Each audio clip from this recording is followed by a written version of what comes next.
Assalamualaikum warahmatullahi wabarakatuh. Halo semuanya, selamat datang dan selamat belajar di kelas Bu Novi. Apa kabar semuanya?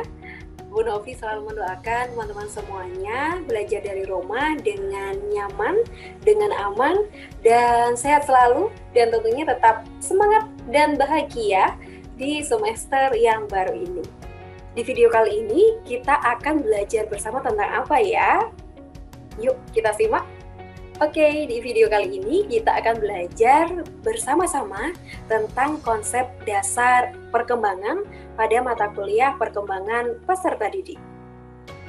Sebenarnya apa sih perkembangan? Sama nggak ya dengan pertumbuhan?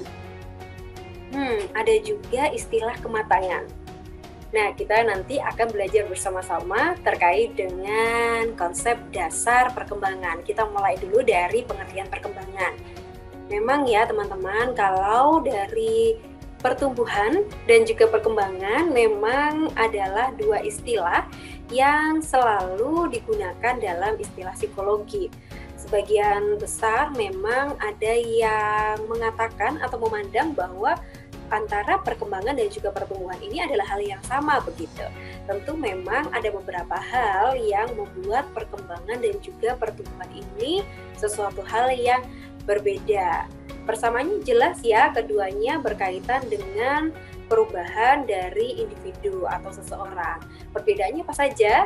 Yuk kita akan belajar satu persatu. Kita mulai dulu nih dari pengertian perkembangan. Perkembangan sendiri teman-teman merujuk pada perubahan sistematik tentang fungsi fisik dan juga psikis. Nah, ini yang penting ya, fungsi fisik dan juga psikis.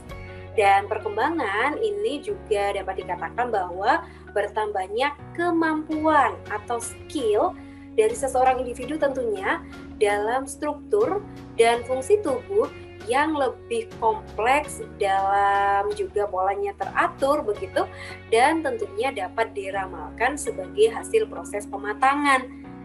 Ada juga yang mengatakan bahwa perkembangan ini menyangkut adanya proses pematangan sel-sel tubuh, jaringan tubuh, organ-organ, dan sistem organ yang berkembang dengan menurut caranya sehingga dapat memenuhi fungsinya.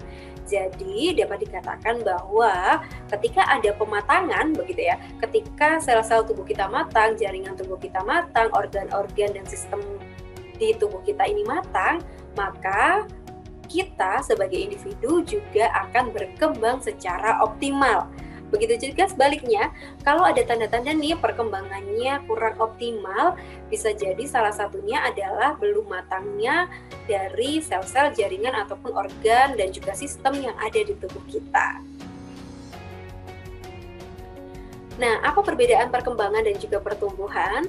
Kalau perkembangan, kita tahu bahwa berkaitan dengan organisme sebagai keseluruhan, begitu ya, baik sel, fungsi, organ, dan lain sebagainya.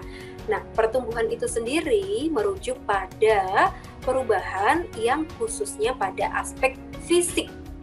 Nah, perkembangan bisa jadi fisik dan juga psikis dari seseorang individu. Selanjutnya, dalam perkembangan ini sangat mungkin terjadi tanpa adanya pertumbuhan. Sebaliknya, pertumbuhan mungkin juga membawa atau bahkan tidak membawa perkembangan. Kok bisa, Bu Novi? Ya, jadi begini teman-teman.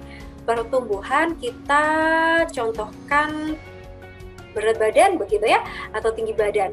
Nah, ketika seseorang pertumbuhan berat badan dan juga tinggi badannya itu optimal begitu ya, itu bisa jadi membawa dampak pada perkembangannya. Jadi dia dalam hal perkembangan kognitifnya juga ikut optimal, dia dalam fisiknya juga optimal, dalam hal segi emosinya juga optimal. Tetapi bisa jadi perkembangan ini tidak membawa pertumbuhan, dalam artian bahwa ketika seseorang perkembangannya itu sudah optimal, dia sudah berkembang secara fisik, mental, begitu emosinya, kognitifnya, tetapi bisa jadi pertumbuhan badannya, begitu tinggi badan ataupun berat badannya itu malah justru tidak optimal, begitu. Karena apa Bu Novi? Nah, itu nanti kita akan bahas terkait dengan faktor-faktor yang mempengaruhi dari perkembangan. Oke, kita lanjutkan untuk perkembangan sendiri. merujuk pada perubahan kuantitatif dan kualitatif begitu ya, kuantitas dan juga kualitas. Sedangkan pertumbuhan ini hanya pada segi kuantitas saja atau dari kuantitatif saja. Perkembangan teman-teman ini proses yang berkelanjutan. Jadi mulai dari sebelum kita lahir itu sudah ada perkembangannya begitu. Dan terus sampai nanti masa tua hingga meninggal itu ada perkembangannya. Nah, sedangkan di pertumbuhan ini tidak berlangsung seumur hidup. Jadi misalnya saja pertumbuhan pada masa kanak-kanak, berat badan dan tinggi badannya ya itu pada masa kanak-kanak begitu ya. Ketika itu tidak tercapai ya akan stuck atau akan berhenti di situ. Dan itu tidak berlangsung selama hidupnya. Nah, sebaliknya kalau perkembangan itu tadi tidak. Jadi ada proses yang berkelanjutan mulai dari sebelum lahir sampai nanti masa tua hingga meninggal. Untuk perkembangan tersendiri, ini merujuk pada kematangan struktur dan fungsi, seperti yang sudah Bu Novi sampaikan sebelumnya. Dan untuk pertumbuhan, ini merujuk kepada perubahan dalam ukuran yang menghasilkan pertumbuhan sel atau peningkatan hubungan antar sel itu sendiri. Jadi tidak ada kaitannya dengan kematangan dari struktur dan juga fungsi yang ada di tubuh atau di dalam diri seseorang. Oke, selanjutnya kita akan belajar bersama tentang karakteristik dari perkembangan. Yang pertama, perkembangan adalah seumur hidup. Jadi, perkembangan yang menyangkut berbagai macam perubahan dari hasil interaksi faktor-faktor seperti yang sudah disebutkan Bu Novi tadi ya, akan berlangsung secara berkesinambungan sepanjang siklus kehidupan. Jadi mulai dari tadi, sebelum lahir pun sudah ada perkembangan sampai kita meninggal, masa tua dan sampai meninggal pun juga ada begitu. Dan yang kedua adalah perkembangan ini punya sifat yang multidimensional. Bagaimana maksudnya? Perkembangan menyangkut berbagai macam ranah kognitif. Perkembangan menyangkut berbagai macam ranah perkembangan seperti perkembangan bersifat multidimensional ini dimaksudkan adalah perkembangan yang menyangkut berbagai macam ranah seperti fisik, intelektual, dan juga kognitif, bahasa, emosi, sosial, dan juga moral. Jadi tidak hanya dalam satu dimensi saja begitu ya, tetapi banyak dimensi yang bisa membuat seseorang itu berkembang begitu.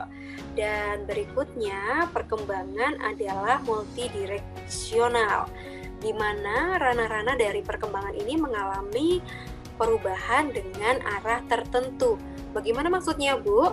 Sebagai contohnya, saya contohkan, misalnya saja pada masa bayi begitu ya, usia 0 sampai dengan sekitar 3-4 tahun, perkembangan yang tumbuh pesat adalah ranah fisik begitu, yang kecepatan arah pertumbuhannya tentu tidak sama dengan ranah yang lain.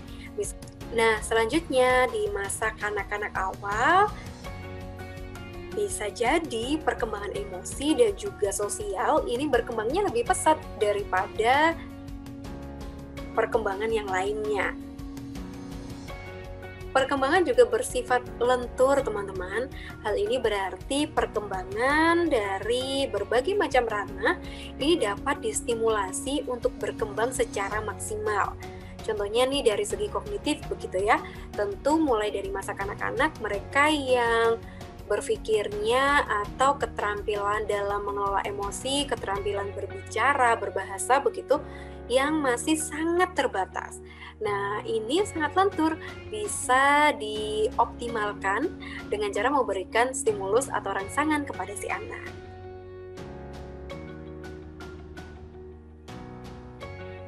Lalu berikutnya, perkembangan selalu melekat dengan sejarah. Bagaimanapun juga ya teman-teman, perkembangan dari setiap individu ini tidak dapat lepas dengan keadaan di sekitarnya. Misalnya saja, anak yang lahir di era pandemi atau menghabiskan banyak waktunya dengan pembelajaran di rumah pada saat ini, tentu berbeda zamannya seperti saya 20 tahun yang lalu atau 10 tahun yang lalu, yang mana pembelajarannya masih dilakukan secara tatap muka atau luring atau offline begitu ya. Dan perkembangannya pun juga tentu akan berbeda begitu. Perkembangan bersifat multidisipliner. Berbagai macam ahli dan peneliti dari beragam disiplin ilmu, beragam jenis keilmuannya seperti psikologi, sosiologi, antropologi, neuroscience, kesehatan mental, dan tentu juga kedokteran. Ini juga mempelajari perkembangan dari manusia dengan berbagai macam persoalannya. Tentu akan berbeda ya, dari sudut pandang psikologi dengan sosiologi dengan kedokteran pasti meng-capture atau fokusnya itu akan berbeda-beda. Dan yang terakhir, perkembangan bersifat konseptual. Hal ini berarti bahwa perkembangan individu mengikuti kondisi saat ini. Perkembangan bersifat kontekstual ini bisa dikaitkan dengan tingkatan usia secara normatif begitu ya. Misalnya saja anak yang harus SD usia 7 tahun begitu. Pensiunnya rata-rata nanti kalau bekerja usia 60 tahun begitu ya, itu adalah tingkat usia normatif. Dan juga perkembangan ini konteksnya bisa dari kehidupan yang non-normatif. Jadi misalnya ketika ada bencana, ini sebenarnya ada kaitannya dengan yang sejarah tadi ya. Orang-orang yang atau individu yang berada di daerah bencana atau daerah rawan konflik, perkembangannya pun juga pasti akan berbeda dengan individu yang tidak berada di rawan konflik atau tidak pernah terkena bencana sekalipun. Di daerah yang zona aman dan zona nyaman tentu akan berbeda dengan zona yang merah, kuning, hijau begitu.